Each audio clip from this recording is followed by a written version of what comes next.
Friends, मैं आपका दोस्त मनोज कुमार आपके साथ कुछ यूज़फुल इन्फॉर्मेशन शेयर करने के लिए जा रहा हूँ जो एक्वेरियम हॉबी से रिलेटेड होते हैं। देखिए, अक्सर होता क्या है, जब हम एक्वेरियम हॉबी स्टार्ट करते हैं तो कुछ प्रश्न हमारे मन में होते हैं जिनका आंसर लेना हमारे लिए बहुत आवश्यक होता है और हमेशा कन्फ्यूजन बना रहता है। मैं आपको उन सवालों के, उन क्वेश्चंस के आंसर देने की कोशिश करूंगा जो न्यू एक्वेरियम हॉबिस्ट होते हैं। अक्सर उनके मन में इस टाइप के कुछ सवाल होते हैं। और अ, इसके अलावा जो अपनी एक्वेरियम हॉबी को शुरू करना चाहते हैं वो जो मैं यूज़फुल इन्फॉर्मेशन देने के लिए जा रहा हूँ, उन इन्फॉर्मेशन को यूज़ करके आप अपने नए एक्वेरियम की हॉबी को स्टार्ट कर सकते हैं। सबसे पहला ये प्रश्न है कि हम असल में एक्वेरियम जब स्टार्ट करना चाहते हैं तो उसके लिए कौन सी फ़िश होनी चाहिए जो अच्छी हो और जल्दी मरे ना। उसके लिए सर मैं आपको बताने जा रहा हूँ कि एक जो फ़िश है, ये जो ब्लैक स्ट्रिप्स इसके ऊपर हैं, ये है टाइगर बार्ब। ये टाइगर बार्ब काफ़ी हार्ड फिश होती है। स्टार्टिंग हम इस फिश से कर सकते हैं। इसका जो साइज़ है वो छोटा है और जो इसके द्वारा वेस्ट प्रोड्यूस किया जाएगा उसकी मात्रा कम होगी। जैसे फिश वेस्ट प्रोड्यूस करती हैं, उस वेस्ट प्रोडक्ट से कुछ समय में अमोनिया बनना स्टार्ट हो जाता है और जो अमोनिया होता है वो फिश के लिए ठीक नहीं होता। इसीलिए स्टार्टिंग में आप या तो ये टाइगर बार्ब या तो इसके अलावा एक फ़िश मैं आपको दिखाने जा रहा हूँ जो कि ये है ज़ेब्रा डेनियो।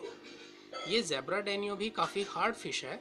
इस फ़िश से आप अपनी एक्वेरियम हॉबी को स्टार्ट कर सकते हैं। ये जल्दी नहीं मरती, ना ही जल्दी बीमार होती है।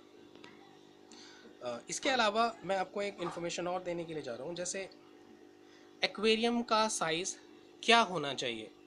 देखिए, हम जो फिशेस रखते हैं वो एक्वेरियम के साइज़ के अकॉर्डिंग रखते हैं। मान लीजिए आपका एक्वेरियम अगर 100 लीटर है, 100 लीटर एक्वेरियम में आप ज़ेब्रा डेनियो रखना चाहते हैं तो 6 ज़ेब्रा डेनियो रख सकते हैं। टाइगर बार्ब रखना चाहते हैं तो 6 आप टाइगर बार्ब रख सकते हैं।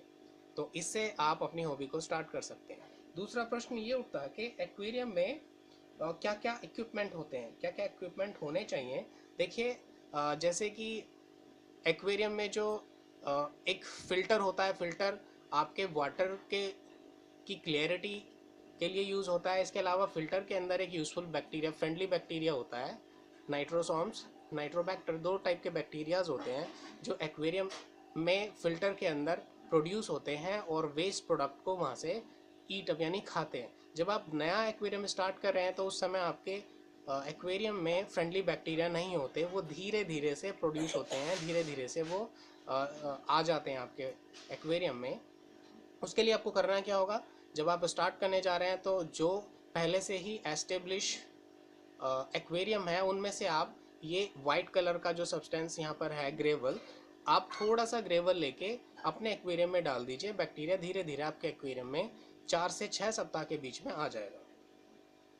और जो वेस्ट प्रोडक्ट फिशेस के द्वारा प्रोड्यूस होगा, उस वेस्ट प्रोडक्ट को वो एज अ फूड यूज़ करेगा। वो बैक्टीरिया उस वेस्ट प्रोडक्ट को खा लेगा, जिससे अमोनिया की मात्रा एक्वेरियम में घटने लगेगी और आपकी फिशेस हेल्दी रहेंगी।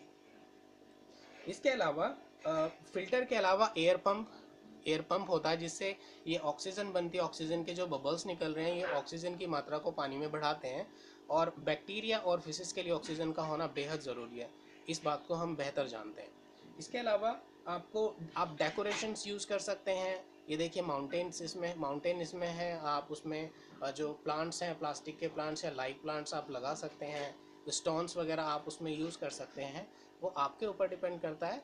वो आपको पेट स्टोर शॉप से मिल जाएंगे, जो भी आप लेना चाहें। इसके अलावा हीटर, इस समय अप्रैल का मंथ है, हीटर की आवश्यकता नहीं है, आप बिना हीटर के भी इसे स्टार्ट कर सकते हैं। अब दूसरा प्रश्न होता है, आप उन्हें खिलाएं क्या। देखिए, आप मार्केट से जो फ़िश का दाना होता है आप उसे ले सकते हैं।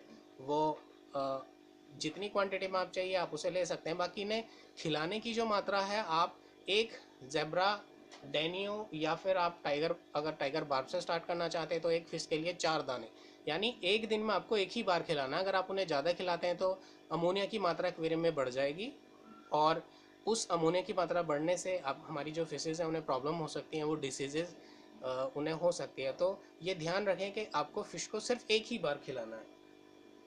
आप उन्हें खीरा खिला सकते हैं, आप उन्हें दाना खिला सकते हैं। मटर के दाने से छिलका, जब आप छिलका उतारेंगे मटर उसमें से निकलती है, उस मटर का भी छिलका आप निकालिए, उसके बाद में आप उन्हें उसे डाल सकते हैं, लेकिन वो रेफ्रिजरेटर में रखी हुई होनी चाहिए, तभी वो थोड़ी सॉफ्ट हो जाएगी खाने में। इसके अलावा पानी चेंज करने का जो प्रोसेस है, आप 3 दिन में, यानी 3 दिन में एक बार 20 से 30% वाटर चेंज कर सकते हैं।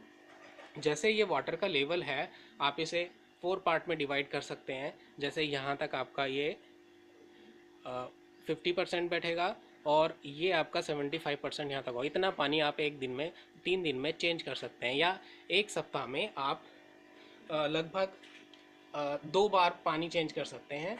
और पानी चेंज करना भी इसीलिए आवश्यक है क्योंकि अमोनिया की मात्रा ज़्यादा ना बढ़े, जिससे फिशेस हमारी बीमार ना हो। और इसके अलावा 20 से 30% आपको वाटर चेंज करना, जैसे कि मैंने आपको बताया, वो ज़रूरी हो जाता है। ये पानी आपको 4 से 6 सप्ताह तक चेंज करना पड़ेगा, क्योंकि तब तक हमारे एक्वेरियम में जब तक हमारे एक्वेरियम में फ्रेंडली बैक्टीरिया नहीं आ जाता, तब तक हमें पानी को जल्दी जल्दी चेंज करना है। जब 4 से 6 सप्ताह के अंदर हमारे एक्वेरियम में बैक्टीरिया आ जाएगा, तो उसके बाद आप उसे एक सप्ताह में एक बार या 15 दिन में 2 बार चेंज कर सकते हैं। तो हमारी फिशेस को कोई प्रॉब्लम नहीं होगी, वो बीमार नहीं होंगी। इसके अलावा एक्वेरियम को हमें लगभग एक सप्ताह में साफ़ करना है। जैसे हमारी जो ये एक्वेरियम की वॉल्स हैं, इन वॉल्स को अंदर की तरफ से आप साफ़ कर सकते हैं, ताकि इनके अंदर एल्गी ना आ जाए।